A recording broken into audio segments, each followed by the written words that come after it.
When you're using your mouse, right-clicking makes it easier and faster to do certain tasks on your computer. First off, what is the right click? As you know, the left button of the mouse is the primary action button.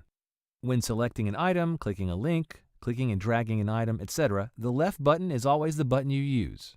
But the right mouse button is used to access special menus. Each type of component on your computer will have a slightly different menu of options when right-clicking. One use of the right click is when you're working with files. For example, instead of navigating to the File Manager home menu to delete a file, you can right-click on the file and scroll down to the Delete option.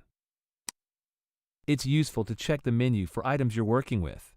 There are often a lot of helpful actions you can access by right-clicking on something.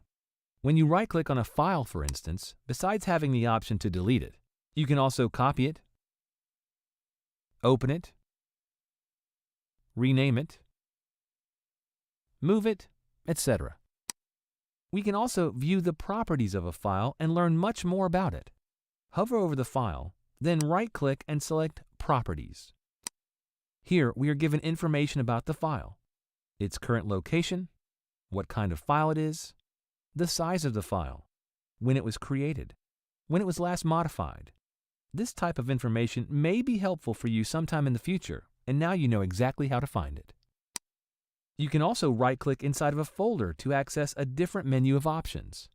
For example, here you can create a new file or folder inside of the folder you're already in.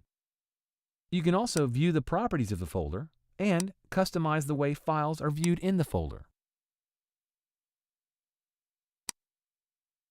Keep the right-click option in mind when you're working within Windows 10 and see what options you have access to.